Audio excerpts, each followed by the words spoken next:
the gift of thoughtful conversation this holiday season with a membership to the Commonwealth Club.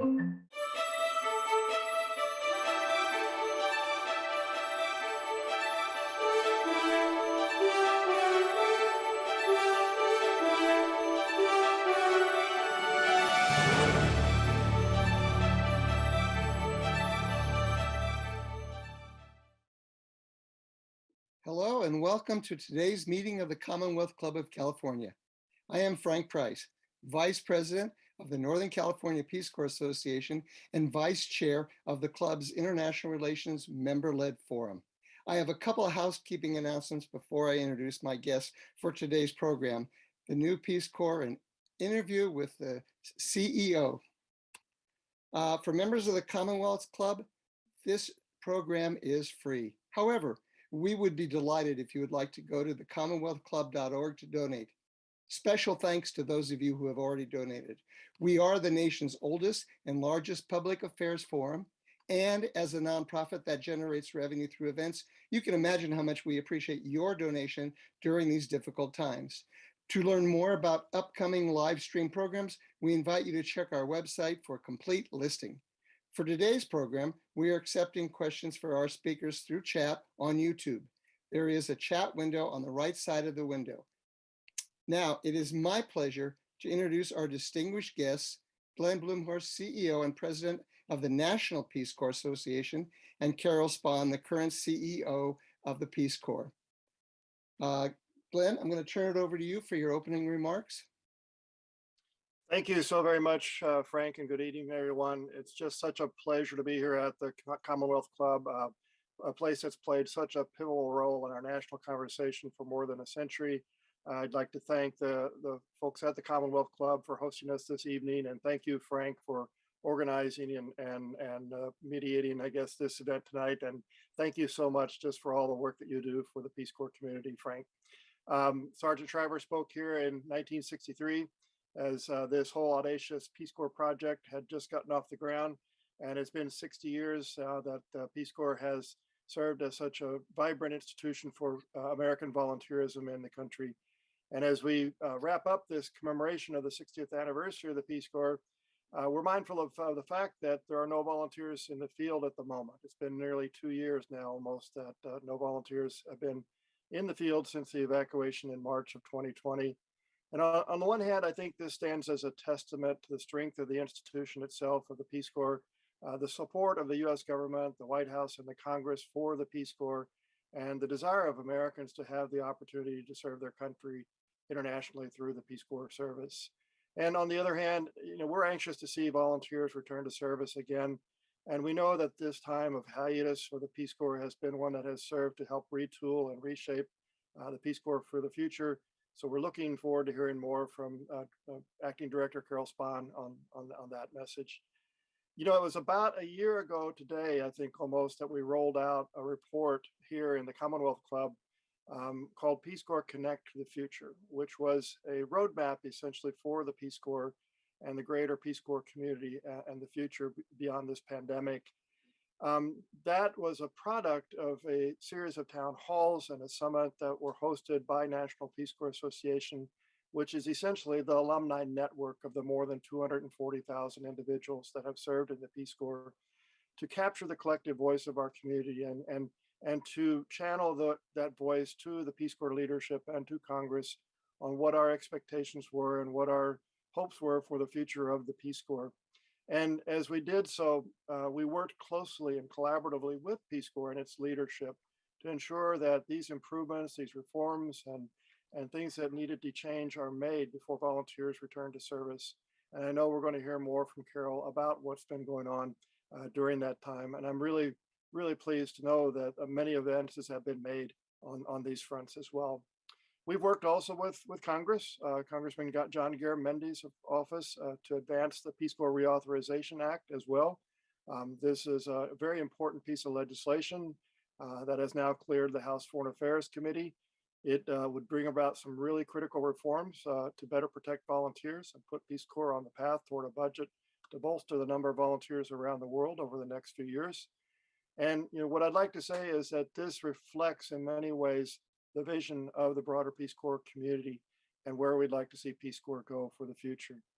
I'd like to also just underscore what I've heard Carol say here many times in our conversations. We're all on the same team. We all, Peace Corps leadership, NPCA, RPCVs, future volunteers, our host country partners and others, we all want the Peace Corps to be the best that it can be. And we are all share that objective. So I'm really grateful for the leadership that Carol and her team have provided over at Peace Corps. We support them, we stand behind them. We're going to continue to advocate to Peace Corps leadership on behalf of volunteers and returned volunteers and future volunteers for the changes that we expect to see. And as necessary, we'll advocate to Congress for legislation and for accountability. And really, this community of more than 250,000 individuals who share this experience and have served since 1961 is really looking forward to the relaunch of the Peace Corps as we continue to champion a lifelong commitment to Peace Corps ideals. So very pleased to be a part of this conversation tonight, Frank. I'm very grateful that you've chosen this topic for our event tonight. And I'm looking forward to hearing from Carol as well, updates from the Peace Corps. I know there are some really important things that are happening and recently developed as well. And really just want to say to her, I commend her for the work that she's doing at the Peace Corps and the work that our community is doing on behalf of the Peace Corps and for the Peace Corps community to help make it the best experience possible for volunteers of the future. So with that, Frank, thank you so much again for the opportunity to be here with you. I know we'll have some questions later. I'm happy to participate in that question and answers. Thank you very much, Glenn. Now I turn it over to our new CEO, Carol Spahn. Apologies, I was muted. Of course, we have to start that way in a Zoom call. Thank you very much for the warm welcome, Frank and Glenn. It is such an honor to be speaking in front of the California Club, the Commonwealth Club of California this evening. Also really want to thank the Northern California Peace Corps Association for its board and its members' really ardent support of the Peace Corps and for your energetic advocacy efforts. Glenn, thank you for your kind words and for all the support of the NPCA, all of the advocacy work that you do and the support of the returned volunteer community. We really appreciate all of the interest in the status of the agency, and especially during these unprecedented times. And for those of you who are returned Peace Corps volunteers, thank you from the bottom of my heart from your service. Once a volunteer, you are always a volunteer, and we see that engagement continue well beyond service. In inviting me to speak for this event, Frank said, and I'll quote him, "For many of us, we have never known a time when the Peace Corps has not had volunteers in the field. This is a most unusual time." And I couldn't have said it better myself. I'm not sure how any of us can describe this time where we're all being tested in ways that we couldn't have imagined, but it really has been the privilege of a lifetime for me to steer the ship, so to speak, as we push forward, as we brace for the swells, as we navigate toward the future. So tonight I've been asked to share what we've been up to in our 60th year as an agency, which I'm very pleased to do, and to provide some updates around the bold direction we're headed in for the next 60 years of Peace Corps.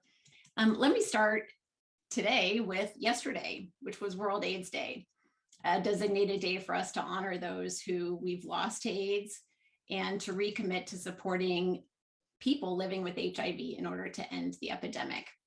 We hosted a powerful event on this topic yesterday. I hope some of you were able to attend. I imagine many of you have witnessed the AIDS epidemic unfold in its entirety, just as I have.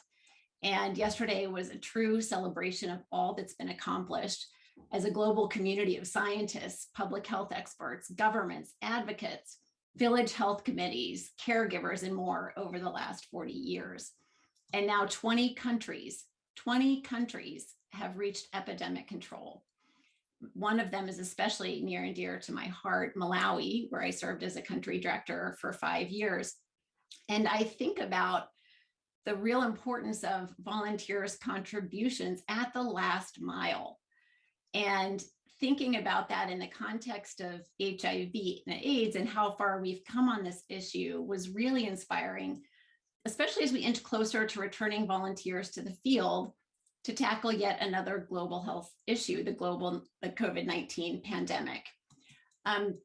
So stepping back a bit, we're all aware that in March of 2020, all of the Peace Corps volunteers were evacuated due to the global pandemic. First time in the agency's history. I was at headquarters when that happened.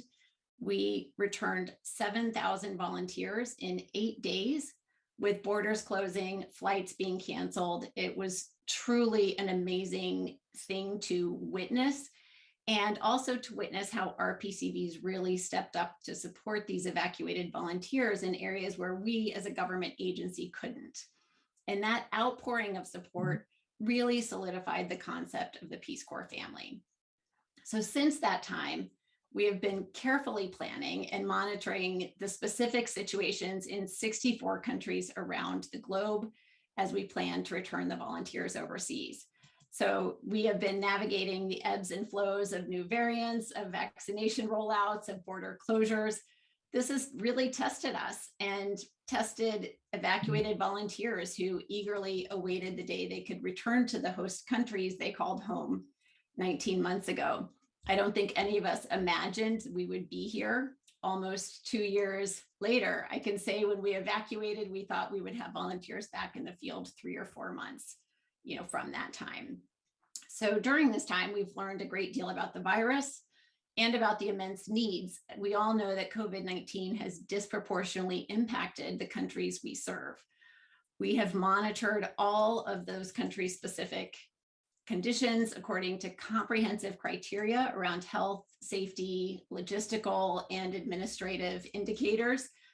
This is everything from how the local health system has managed past waves of the virus, what has happened, have there been lockdowns, would we still have access into and out of those countries, what are the COVID-19 protocols in that country, how can we reimagine our programming so that volunteers can serve in a way that is safe.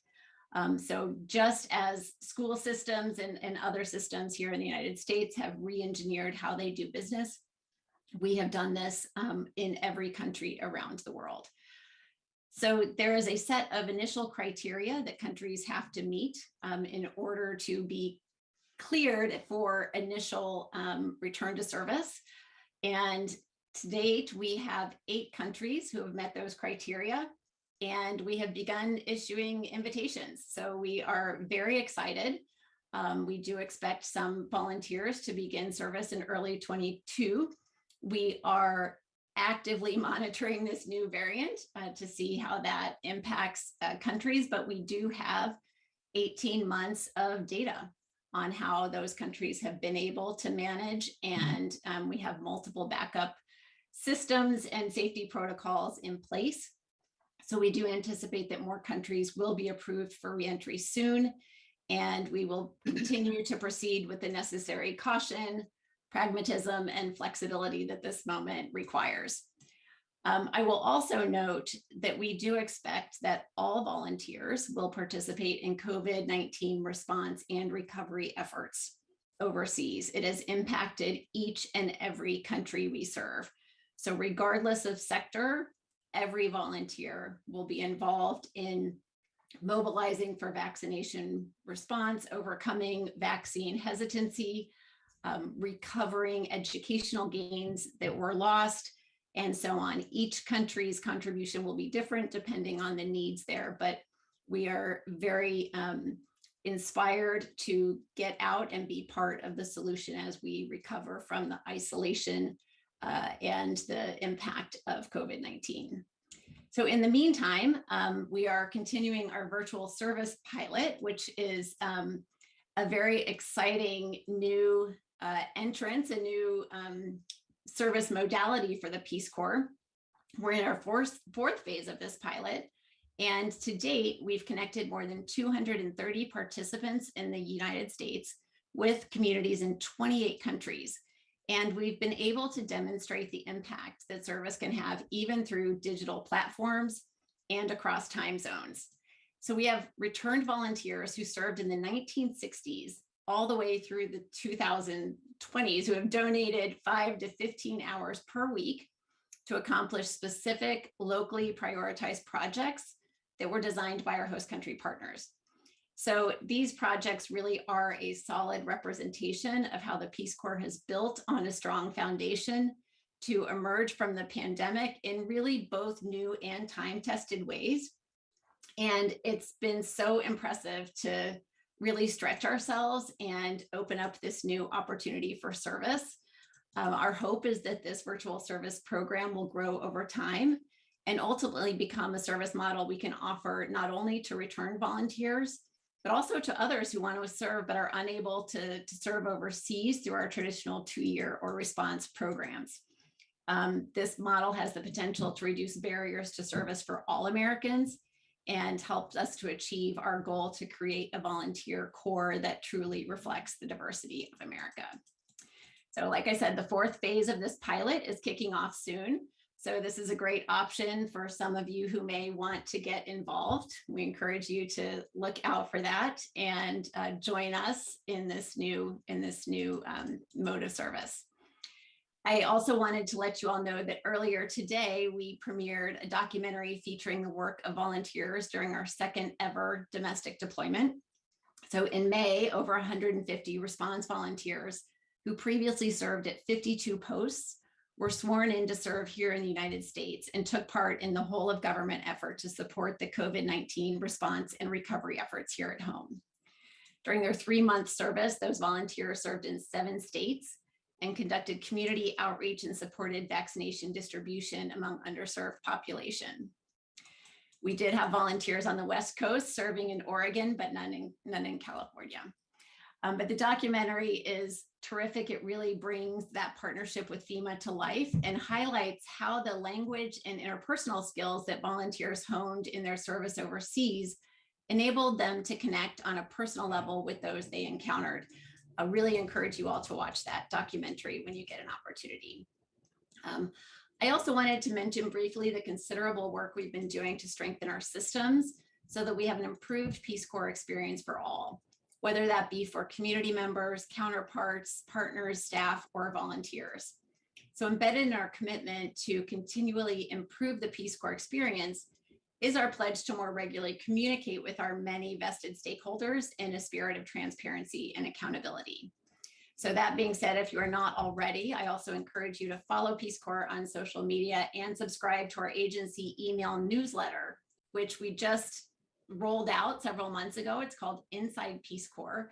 And it's there that we provide regular updates around our initiatives and priorities. And you can find all of this information on our website. As part of our system strengthening work, we have really spent a lot of time redoubling our commitment to equity. As returned volunteers, many people will be familiar with the acronym ICDE and I. It's our intercultural competence, diversity, equity, inclusion, and now we have added accessibility. This is really part of who Peace Corps is and what we do. We emphasize the importance of intercultural competence as the crux of our grassroots development model. And through that work, volunteers and staff can appropriately engage in new cultures in a way that honors difference and fosters mutual respect and collaboration. And we are doing a lot of work in this area and actively evaluating our structures, programs, and policies to ensure that our workplace, our volunteer systems, and our organizational culture really reflect this commitment. We've made great strides and really value the input from the NPCA Connect to the Future report, from returned volunteers who wrote into us, and other interested parties as we continue to push forward to address inequity and to chart a bold path for the future. We will be rolling out our fiscal year 2022 to 2026 strategic plan shortly, and you will see these values really codified in that plan. That plan will be released for public comment very soon, and really do look forward to feedback on that. Finally, I want to provide an update. We've spent a lot of time really digging into our health and safety systems during this time to lay the foundation for when volunteers go back to the service. So including in these efforts are new systems to better track crimes and support volunteer victims of crimes, to provide expanded mental health services and resources, understanding that the pandemic has been a particularly challenging time for everyone, and an aggressive all-of-agency effort to close recommendations and create a roadmap to continue to improve our sexual assault risk reduction and response program. So we are so very grateful to return volunteers who have come forward courageously to share their stories, and really want to thank the community for engaging with us in a spirit of continual growth and improvement. So there are so many things to talk about, but I will stop there with a quote from, I'm gonna not do this name justice, from Machone Luiwe, which was a Zimbabwean-born and Canadian-based philosopher. And he wrote, "The storm only comes to teach you how to skillfully sail your ship." The storm only comes to teach you how to skillfully sail your ship. I don't have to tell anyone that these are really unprecedented times, and it has been such an honor to see how the Peace Corps community has really stepped up to meet this moment. And I'll just leave you with a few stories from what's been happening at our post. Our teams in Madagascar have been working with the Ministry of Health to vaccinate the villages around the training hub, so that when volunteers come back fully vaccinated, they are surrounded by a community that has supported Peace Corps for decades. And the team has gone out to make sure that those family members are safe as well. Our team at headquarters in our Office of Staff Learning and Development have trained over 800 staff around the world in how to develop blended learning courses. So these are hybrid trainings, and the staff around the world really picked this up, and our team in North Macedonia is now offering training to all public school teachers in the country. And we have our virtual service countries and participants. We have teams in Paraguay who are supporting ecotourism in a place that we could never reach before because it was too remote from the Peace Corps office. So these are some of the pioneering new ways that we are engaging.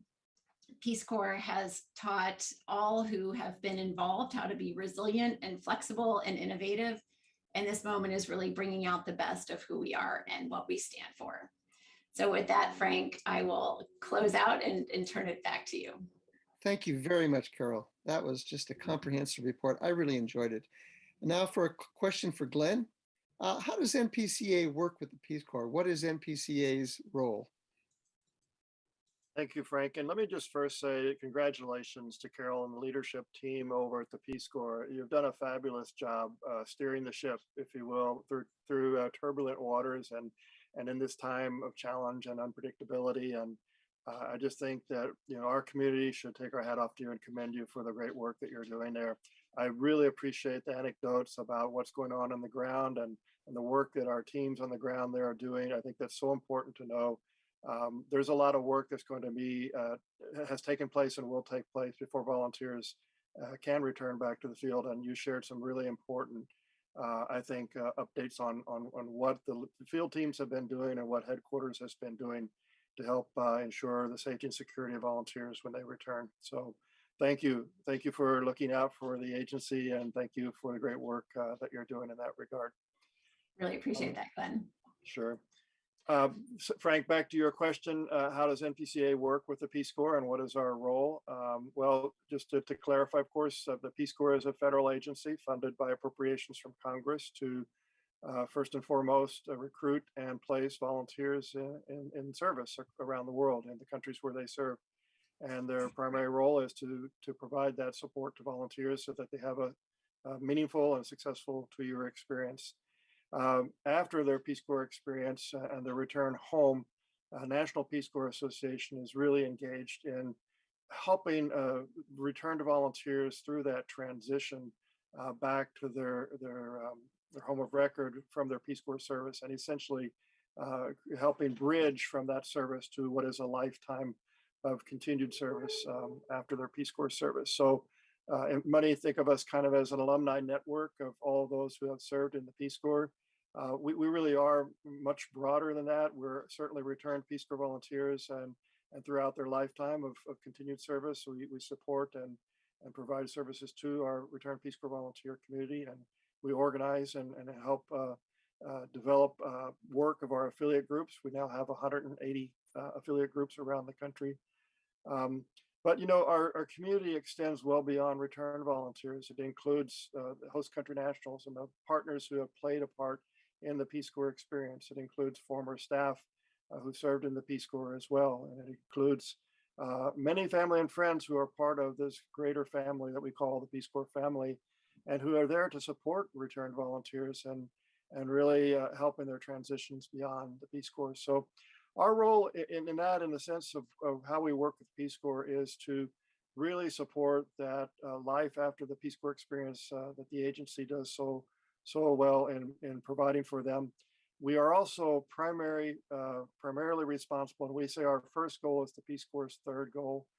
That third goal of the Peace Corps is about bringing the world home, bringing our experience home, bringing our friendships home, and sharing that with our communities here in the United States as we help build bridges of understanding and friendship for around the world. And I can personally attest to how that happens, because 30 years now later, after my own Peace Corps experience, I'm in regular contact with friends back in Guatemala, where I served in 1988 to 91. I'm regularly in contact with a number of friends that were little kids back then, hanging around my house or coming over to draw and paint on the table with us, or folks that we worked side by side with, planting trees and building latrines and the like. So those friendships last a lifetime, and those friendships are so valuable to the fabric that connects our two communities and our countries, Guatemala and America in my case. And that's really what I think our work is all about, is continuing to build that fabric of the returned Peace Corps volunteer and the greater Peace Corps community, because right now we need this kind of intercultural, international understanding to help bridge the divides here in our own country, help create better understanding of other countries and other cultures and other peoples on the part of the Americans. And I think it's a great personification of our service to bring the world home and share it here as we advance the third goal of the Peace Corps. We do, I should say, not only work with RPCVs in their life after Peace Corps and their continuation of service and advancing the third goal. We also work in support of the Peace Corps through our advocacy to Congress. We mobilize our community to advocate to Congress on behalf of the Peace Corps for the funding of the Peace Corps, for the legislation that brings about these policies and reforms that we see. So getting our Peace Corps community involved in advocacy for the Peace Corps is a very important part of our role on behalf of the Peace Corps and on behalf of volunteers themselves and returned Peace Corps volunteers. And then, I mentioned the fact that we work with 180 affiliate groups and with our Peace Corps, returned Peace Corps volunteers. It's really about helping amplify the global impact that we can have well beyond our service. And so as Peace Corps does, you've heard Carol speak to the importance of engaging the returned Peace Corps volunteer community. We also work in jointly with the Peace Corps to continue to support and engage the returned Peace Corps volunteer community on issues that are so important to us, such as climate change or refugee support. Many RPCVs right now are working on refugee resettlement around the country through the affiliate group network that we have. Many of them are working on COVID response. And they're going to get that training for doing that work and the empathy for the people that they're serving from their Peace Corps experience. And so bringing that home and sharing those values as well here in the United States is part of what we do. So it's a partnership of sorts, if you will, between the Peace Corps Agency and the National Peace Corps Association. Thank you very much, Glenn. You brought back a lot of thoughts and memories. Carol, what opportunities and challenges do you anticipate with the return of volunteers? Well, that is a very big question, but let me first once again thank National Peace Corps Association and all of the RPCV networks for all that you do to support the mission and to bring the world back home. I want to echo what Glenn said there about the importance of the skills and attitudes and connectedness that is so important about Peace Corps and volunteers and that lifetime of engagement. So wow, opportunities and challenges. Let me start with the challenges. COVID, COVID. We are operating in 64 different country contexts, and each country has its own situation, and continuing to stay on top of and monitor the situation in every country is a big challenge. And the safety of our volunteers is of paramount importance. And we want to make sure that as the ground is evolving and as the pandemic goes on, the more we learn, the more we anticipate, and that will continue to be an issue that we are working through until COVID is no more, and none of us know when that will be. But we are ready to get back in. We've got the tools through the vaccinations and the boosters. One of the biggest challenges has been mitigating around medical evacuation options. We previously had 3 medical evacuation hubs, some of which have been in countries that are locked down and have remained locked down throughout the pandemic. So we've done a lot of work to establish backup hubs, alternate medical evacuation options. We've worked very closely with our medical evacuation provider to understand. I think I know more about medical evacuation and plane routes and how all of that works than I ever thought I would. But that is of critical importance, that if we have volunteers, out there, if they get COVID, I think there are lots of options for treatment and care. But if someone, has an accident and we need to get them out quickly, we need to be able to do that, whether that country is, experiencing a COVID wave or not. So we have done some tremendous work around that. We have hubs and backup hubs and alternate locations in place for those countries that we have cleared for service. So that's been a big challenge, but one that we're ready to move forward on. In terms of opportunity, I just can't imagine a time when Peace Corps was needed less, right? This is such a fascinating time in history, an unprecedented time in history, when countries have been locked down and closed off, and when there's a real risk that could become the way that we continue. And the global connectedness of Peace Corps is really so critical at this time to ensure that the divisiveness does not remain the status quo. From a programmatic perspective, our volunteers and staff are really positioned to contribute to the COVID-19 response and recovery where it's needed most. Volunteers are out there in underserved communities at the last mile. And we've seen that contribution in even going back to the 70s with smallpox. Volunteers were asked to support some of the smallpox vaccination efforts, climbing through the mountains of Ethiopia and going out into villages in remote areas of Afghanistan. And these things are not over until those last communities have been served. So I just see tremendous opportunity, tremendous need. Our host countries are asking for volunteers back. I've had visits from many ambassadors asking when we will be able to get volunteers back, ambassadors from Namibia and Sierra Leone and Rwanda and Kyrgyz Republic, as well as new countries that are asking for Peace Corps to come in. So that has been just very encouraging to see and to hear directly from the host countries. And to learn what it means for them to have a volunteer living and working amongst the people, of that country, volunteers who learn the language, volunteers who integrate, both the symbolic presence of Peace Corps as well as the real impact of Peace Corps is really appreciated and supported. So I just see boundless opportunities and a real need for Peace Corps to get back out there. Thank you very much. Carol, I have a question for you about the future. Many have expressed concern about intercultural competence, diversity, equity, inclusion, and accessibility, the ICDEIA. That's a mouthful. Can you elaborate on that? And then Glenn, when she's finished, I'd like you to, from your engagement with RPCVs, what would you say one of the biggest topics RPCVs would like to see the agency address? Thank you for that. As I mentioned in my remarks, really this is at the core of who we are and what we're about. We are about coming together across difference, about celebrating the uniqueness of different cultures, about honoring the contributions of every individual.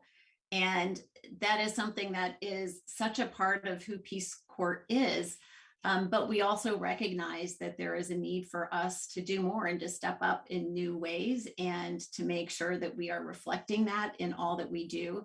As I mentioned, we have some really exciting and aggressive goals in our strategic plan that we'll be rolling out soon. But just as a teaser for some of the things that we've done, we have had for the last 5 years a Chief Diversity Officer. That team has worked with over 80% of our posts that have undergone an all-staff 5-day ICDEIA foundations course. We would be at 100% if not for the pandemic. And this is an important foundational course that we really prefer to do in person, because it involves some deep analysis and deep understanding of difference in how we bridge, right? Peace Corps talks about the self-other bridge, understanding ourselves, understanding others, and then being able to bridge across that difference. So we've invested significantly in the training of our overseas staff. We are building out the Office of the Chief Diversity Officer. Previously, it was one person with some staff that were providing this training. We will now have a team of 6 in that office that are focused on both our headquarters and our overseas operations, as well as training functions. So I think that will help us to solidify the structures and the systems within Peace Corps. We just established a new employee resource group, Indigenous Rising. We're very excited about that. We are reviewing all of our policies and our language to make sure that we are representing ourselves in our work in a way that truly reflects those values. And the way that we're conducting business really reflects that as well. We've started to offer translations in 6 different languages in our internal town halls to make sure that participation for all of our staff is equitable. We have an ethical storytelling toolkit that we are developing to equip return volunteers with the best tools to tell their stories in an equitable and effective manner. We are launching a paid internship program that we hope will help boost diversity of our staff. And we've also completed a barrier analysis. So really looking at our internal staffing structures to look at what are the barriers for participation and what are the root causes of that. And we've developed an action plan to address those. There are so many other things I can talk about. We have a new agency equity council at Peace Corps, and that is looking even beyond staffing, beyond policies and procedures, to things like procurement and how are we procuring services for Peace Corps and making sure that we have an equity lens on all of that. So lots of great work that is underway at a very deep systems level.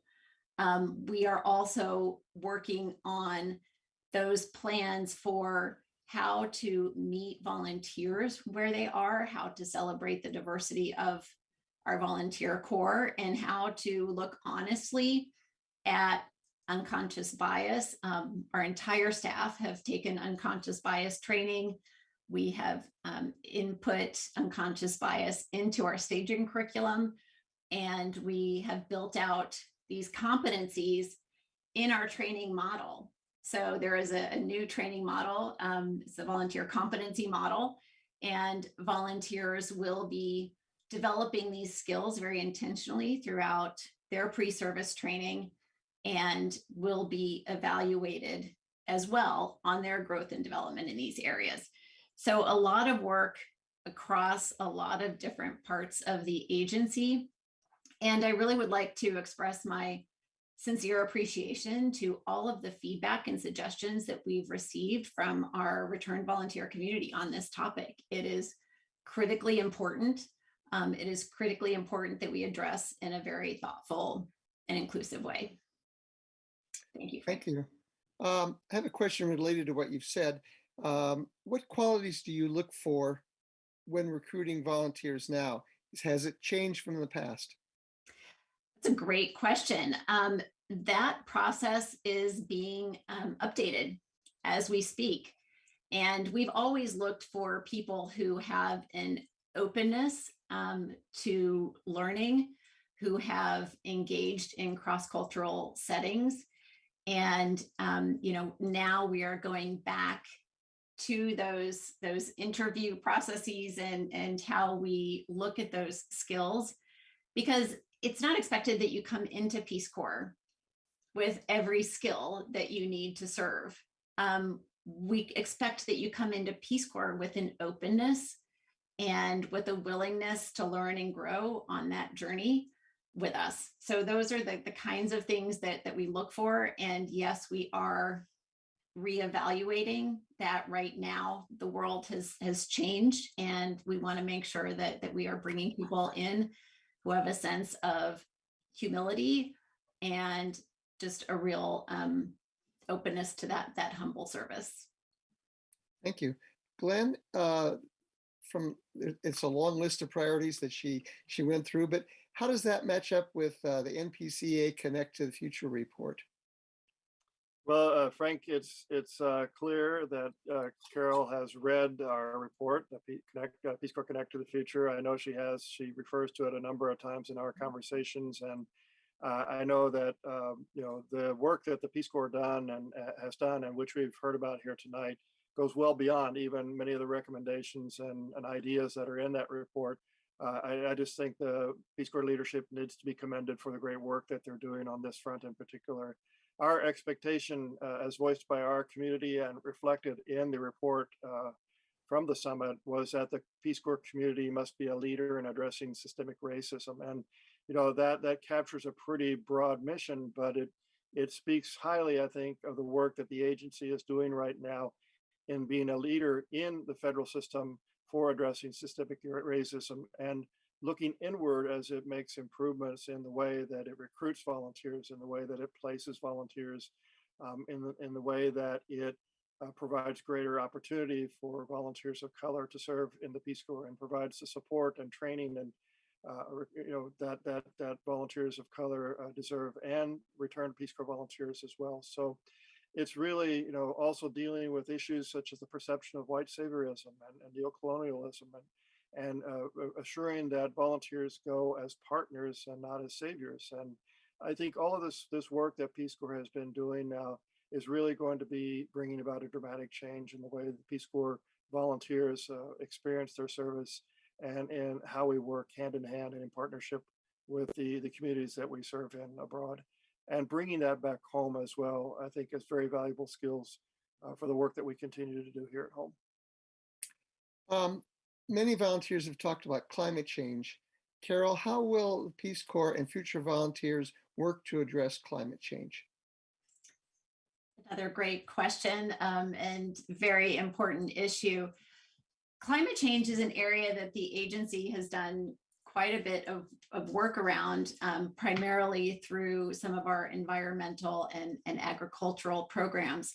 But as we have done with COVID-19, we believe there's an opportunity for all volunteers to contribute to climate change through secondary projects. So even if you are a teacher, you can be teaching about climate change, as you are teaching English or science or any number of topics. So this is an area that we will be expanding as we get volunteers back out. I was really honored in Malawi to have a robust climate change program there in a country that was 80% reliant on subsistence agriculture, where 8% of the country had access to electricity. And many people were burning firewood for fuel, for cooking. And there was just so much work to do because deforestation there was such a major issue.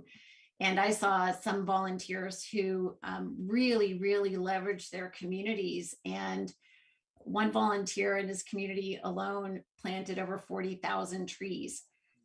This is not just about planting trees. You know, there's so much more that climate change brings. But in that country in particular, I heard someone who had been with USAID 20 years earlier, and they came back with USAID and they said, "What's different?" They said, "As we flew over, there weren't any trees. The tree cover was just gone." And it was so striking in just a period of 20 years. So there is not time to waste right now. And Peace Corps will be stepping up as we get back out into the field to support climate change efforts. Thank you. Another question about the Peace Corps goals. Will the 3 goals of Peace Corps change, or will they remain the same? So the goals of the Peace Corps are in the Peace Corps Act. So they are codified in the Peace Corps Act, and they have remained strong for the last 60 years. I really do encourage folks to support the Peace Corps Reauthorization Act, which provides a few important and substantial wording changes around those 3 goals. And the one that really jumps out at me is the first goal, which starts with to help interested countries. And in the Reauthorization Act, there is a proposal to change that to partner with interested countries. And it's a small change, but it's an important one. And it reflects some of the issues that Glenn was talking about around saviorism and how we partner with countries and how we go in at the invitation of countries and we work together with host communities. Thank you. There was the SARRR, the Sexual Assault Risk Reduction and Response Report. Can you briefly explain what the recommendations are that were outlined in this report? Sure. Well, first, let me thank both the SAC members. So the SAC is our Sexual Assault Advisory Council. This is a group of experts in the field of sexual assault. They come together annually to review different aspects of the Peace Corps' program and to provide updates based on best practices in the field. This is a field that is really advancing and moving forward, both as a result of the Me Too movement, as well as a result of people really coming forward. And I want to commend those volunteers as well who have come forward and shared their stories. Sexual assault is pervasive. It's pervasive here in the United States. It's pervasive overseas. It's not okay. And Peace Corps is committed to doing as much as we possibly can to both shift attitudes here and overseas to prevent sexual assault where we can, and to provide compassionate, victim-centered, trauma-informed responses and support for those volunteers who do experience sexual assault. So our Sexual Assault Committee released a report in November. I specifically asked them to go back over the last 5 years, look at where we've made progress, look at what the state of affairs is, where best practices have evolved, and to come up with some clear action items and timelines for us for our consideration as we really look to develop a roadmap for the next 10 years of our sexual assault response. So Peace Corps developed a sexual assault risk mitigation team 10 years ago, and every year since then has been implementing updates, new systems, new protocols. I will say when I was a volunteer, certainly had some very unpleasant experiences, and there really weren't systems in place at that time. As a country director, I worked with many volunteers who had some very difficult situations, and I really saw how the agency continued to improve year after year, in that response. So the Sexual Assault Advisory Committee report that came out provides some recommendations that fall in 4 categories. So one is supporting a culture shift. Second is strengthening prevention. The third is ensuring trauma-informed programming and approaches. And the fourth is about strengthening accountability. And this is not to say that Peace Corps doesn't already have a lot of established activities in these areas. We do. But the recommendations really point to new evolving practices and insights from experts in the field related to sexual assault. So we are now in a process of conducting a comprehensive review of the report and establishing a roadmap for the next 2 years. We will be sharing that roadmap in early 2022. And just today, we put out a call for public comment and for people to provide input for our consideration. We know there are many returned volunteers and others who have had experiences with sexual assault, and we'd love to hear from them. So ask that those folks do check out on our website and look at social media, where there will be some links where people can provide input. Okay, thank you. Does the unconscious training bias include attitudes towards older volunteers? Well, the unconscious bias training is actually more general than that. So it's about recognizing that when you come into any situation, you have inherent biases. And so it can apply to any number of different kinds of difference. And I can hear maybe behind that question is someone who experienced some of that as an older volunteer. And we'd love to hear from you with any thoughts or ideas that you have. It is certainly a very different experience when you're volunteering at different times in your life. And it's our hope that by introducing unconscious bias training and being very intentional about how we engage with each other as individuals, that we can build that skill set and people can recognize those biases across any number of differences. Thank you. Looks like we have time for just one more question for both of you. We'll start with Glenn first. How can RPCVs and the general public support the Peace Corps? Well, Frank, and again, thanks again before we wrap up here for the opportunity to be with you this evening.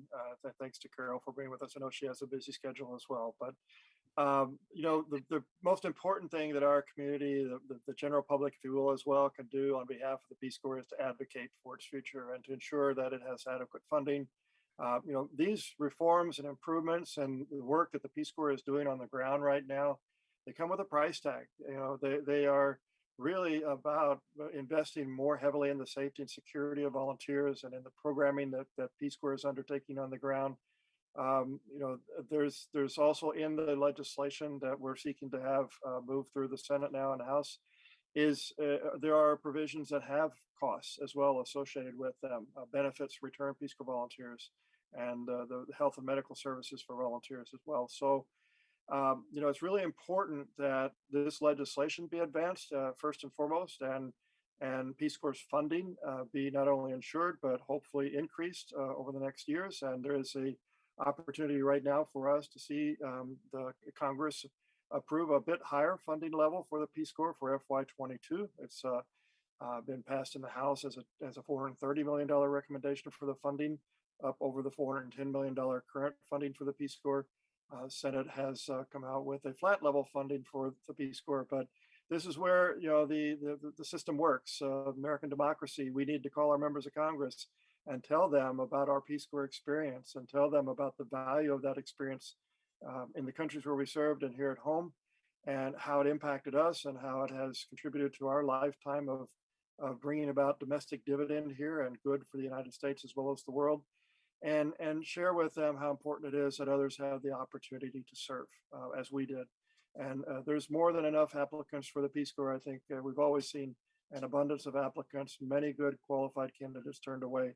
So let's make sure Peace Corps has its funding for the future, for these reforms and improvements, and for the great work that it has ahead of it, because it's very important for us as a constituent of our members of Congress and as a family of Peace Corps members to do our part to take care of the family. Thank you, Glenn, very much. Carol? Yeah, I think help us get out there and tell the story of Peace Corps, and particularly in underserved and underrepresented communities who may not hear about Peace Corps, who may not know about Peace Corps. We really want Peace Corps to reflect the diversity of America, and for people from all walks of life to have that opportunity. It is such an incredibly transformative experience, and the depth and breadth of that experience and bringing that home to the US is just so critically important. And it really, I can say for myself, changed the trajectory of my life. And getting out there and telling those stories with that ethical storytelling toolkit, so that we can be out there in a way that is effective, it's ethical, it's respectful. Please get your hands on that toolkit. We're hoping it will come out in late February, and book time to speak at your school, your church, your gym, your book club, your library, and just tell people about Peace Corps, tell people about the country where you served, and let people know about the richness of that experience and culture. Your dedication to lifelong service is really contagious. And I can tell you, I've spoken to so many volunteers, and when you talk to them about what inspired them to do Peace Corps, almost to a T, it was one person. It was one teacher who told them about Peace Corps, one relative, one friend who did it, and they were just so intrigued and started looking into it. So all of that outreach really matters, and we would love to have you out there sharing that experience with others. And also, we want to hear from you.